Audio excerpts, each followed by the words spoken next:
Good morning students. इससे पहले अपने लोगों ने प्लेटों के बारे में अध्ययन किया था। अब क्या है ना, हम लोग आज अर्थक्वेक यानी कि भूकंप के बारे में अध्ययन करेंगे कि भूकंप होता क्या है।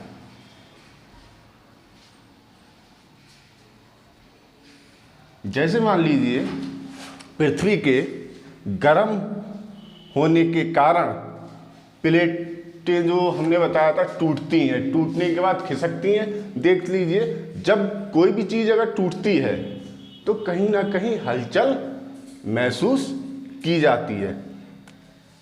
जब ये हलचल महसूस होती है तो हम लोग हलचल को ही भूकंप के नाम से जानते हैं, जो कि पृथ्वी के अंदर होती है। अब भूकंप है क्या, क्यों आता है, इससे पहले सबसे पहले ये जानना जरूरी है कि भूकंप क्या है।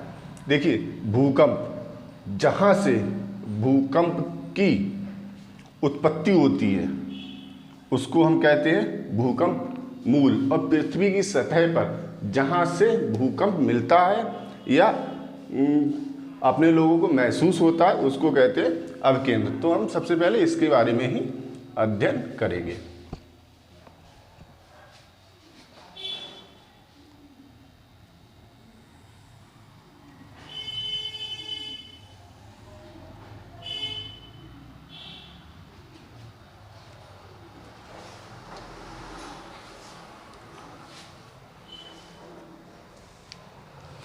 इसको हम लोग कहते हैं फोकस।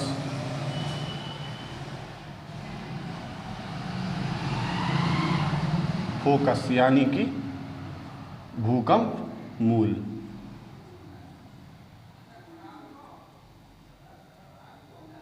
भूकंप मूल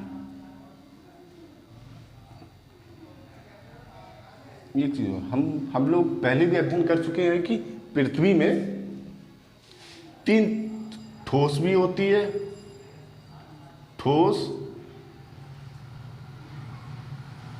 तरल और गैसीय पदार्थ। पृथ्वी की सतह के अंदर ठोस, तरल और गैसीय पदार्थ होते हैं। अब है क्या,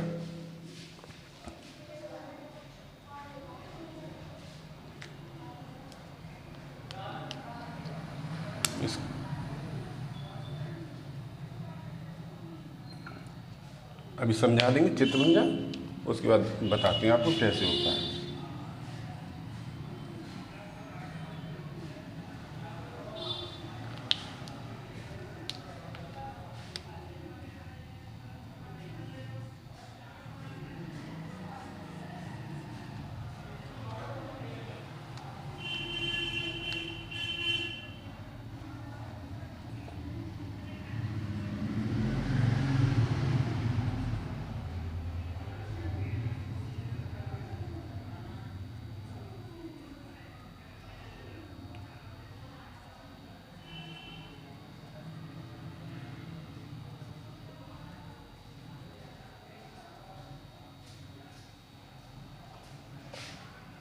अब देखिएगा, जो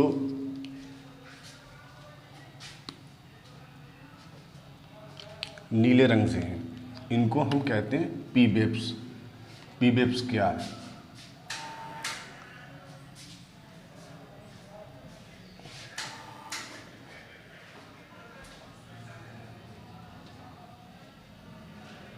या हिंदी में प्राथमिक तरंगें।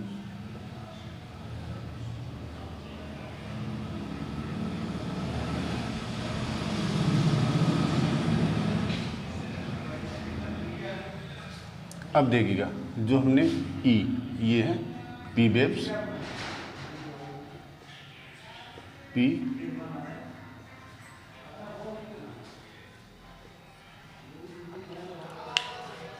पीबेप्स जैसे कि हम अगर कोई भी चीज़ बोल रहे हैं, जैसे ये पीबेप्स ध्वनि के सापेक्ष आगे पीछे चलेंगी,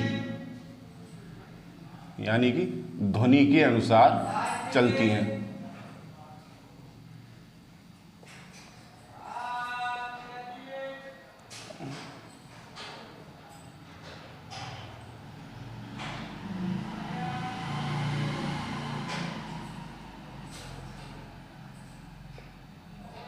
चलती हैं आगे व पीछे। अब अगर ध्वनि के अनुसार चल रही हैं तो इनकी चलने की गति सबसे तीव्र, गति सबसे तीव्र।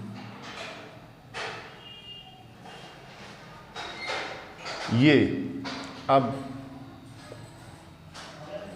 ये ठोस, तरल व गैसीय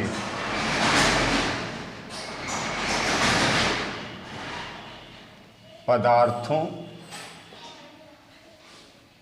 में चलती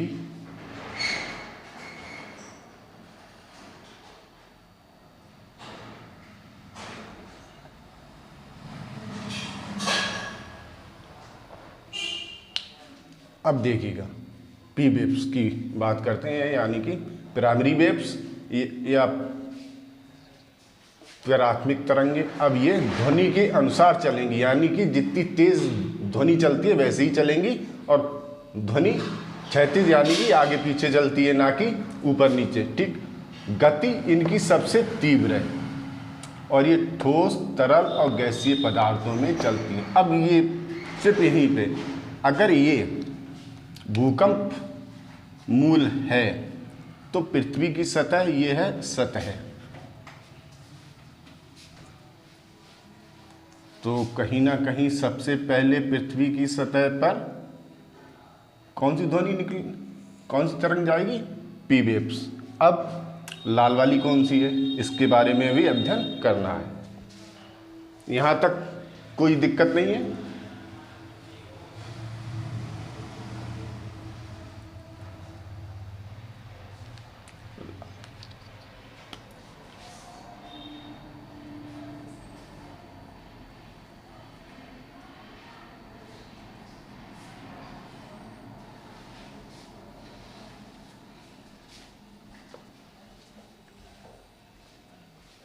द्वितीयक तरंगों को हम अनुप्रस्थ तरंग भी कहते हैं।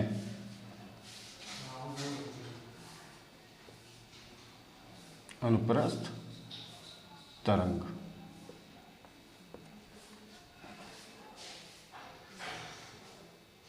और ये मान लीजिए ये भूकंप मूल है तो चलेंगी क्या? अनुप्रस्थ तरंगे कहते हैं। ये सम यानी कि भूकंप मूल समकोण पर चलती है। जैसा कि अभी अगर आप देखिएगा प्राथमिक तरंगे जो कि सीधी सीधी पृथ्वी की सतह पर पहुंच गई, यानी कि ध्वनि के अनुसार चली, और ये रेड वाली जो है ये है द्वितीयक तरंगे। द्वितीयक तरंग को हम अनुप्रस्थ तरंग भी कहते हैं, और ये इस तरीके से यानी कि 90 डिग्री के कोण पर यानी समकोण पर चलती हैं। एक चीज़ और, जैसे कि अभी हम लोगों ने कहा था पृथ्वी ठोस और तरल गैसीय पदार्थ सबसे मिलकर बनी हुई है।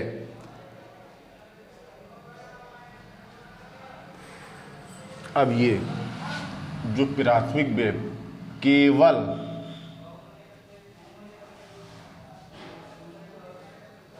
ठोस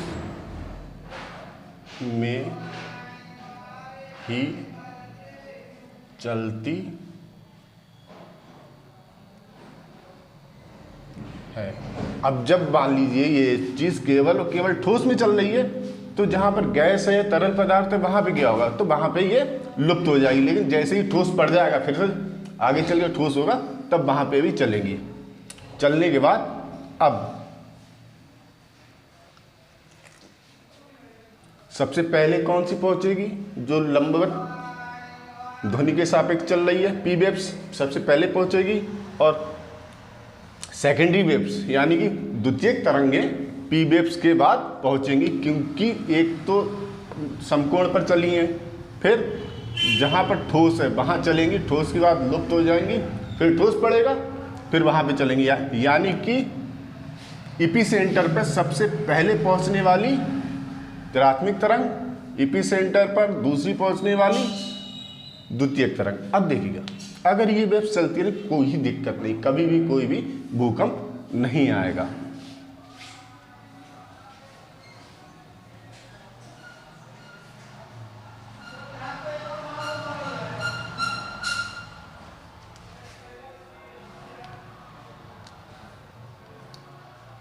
तीसरी है मेन, सबसे ज्यादा दुखदायक, नुकसानकारी।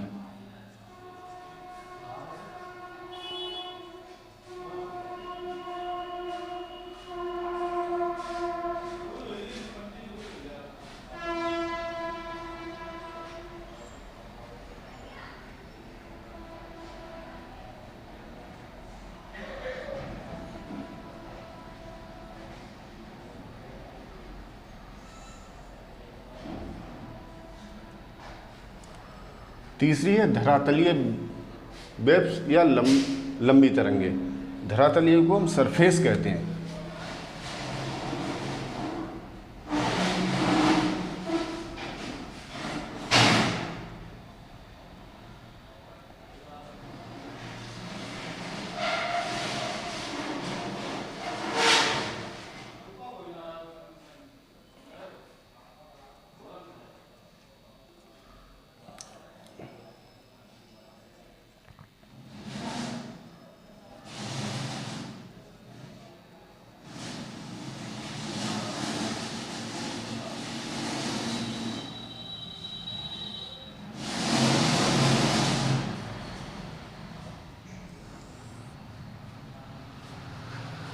इस वेव्स की खोज लब वेव्स ने, HD लब खोज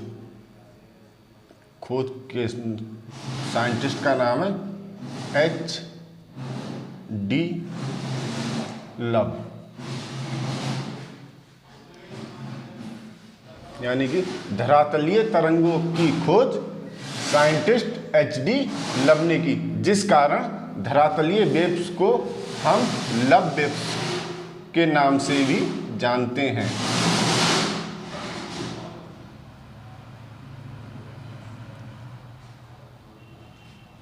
अब देखिएगा,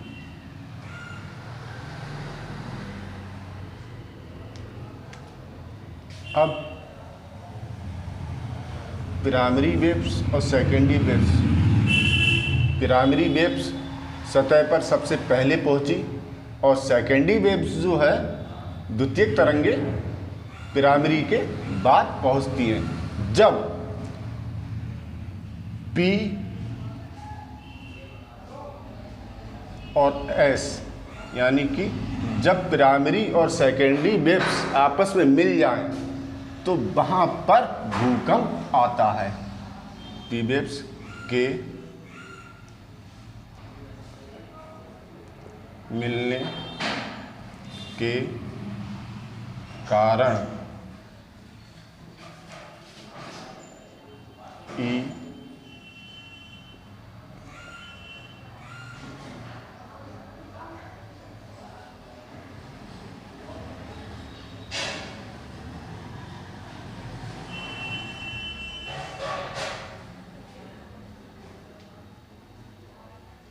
अब देखिएगा, एपिसेंटर मेन है ये, यहाँ पे भूकंप आएगा सबसे पहले और सबसे तीव्र गति। अब जैसे जैसे दूरी बढ़ती रहेगी, भूकंप की हलचल कम होने लगी वहाँ पे। यानी कि कुल मिला के आप भूकंप के बारे में जान चुके होंगे। अब आगे चलते हैं।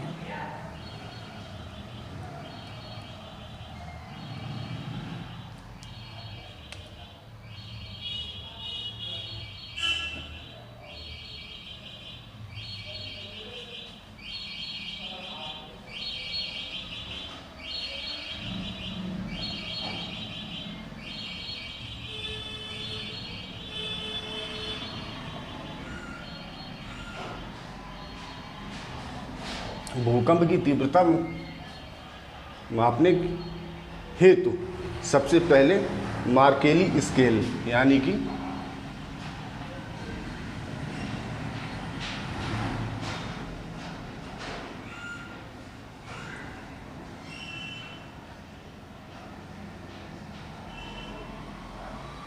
मार्केली पैमाना बनाया गया, जिसमें कितनी होती है संख्या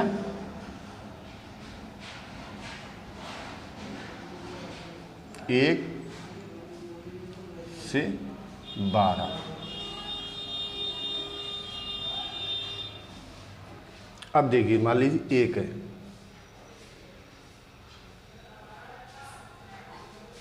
जैसे 1 12, अगर 1 और 2 में अंतर है यानी कि 9 गुना। कहने का मतलब अगर 1 है और 1 का मान अगर 9 है, हम दूसरे पे जाते हैं तो 1 की 81 आएगा आंसर इसका। ठीक है, दूसरा रेक्टल पैमाना।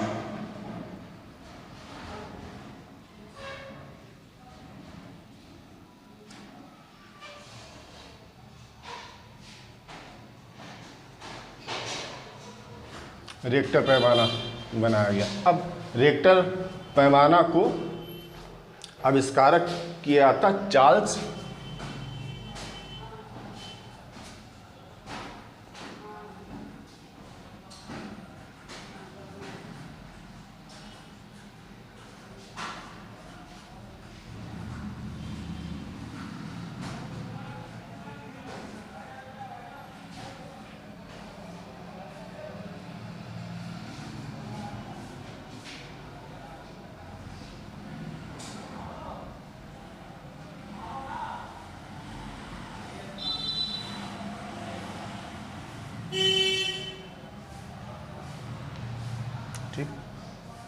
रेक्टर पैमाना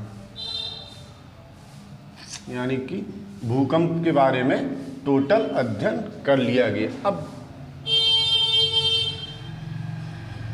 भूकंप आ गया। अच्छा, भूकंप आने के बाद क्या होता है? मान लीजिए कहीं किसी भी जगह पर यदि भूकंप आया तो भूकंप के बाद भाई और कई सारी घटनाएं भी घटित होती हैं। इसके बाद भूकंप के सुनामी मेन कारण क्या है भूकंप आने का? अगर सुनामी आई है तो सुनामी से पहले भूकंप भी आया होगा। अब सुनामी का अध्ययन कर रहे हैं।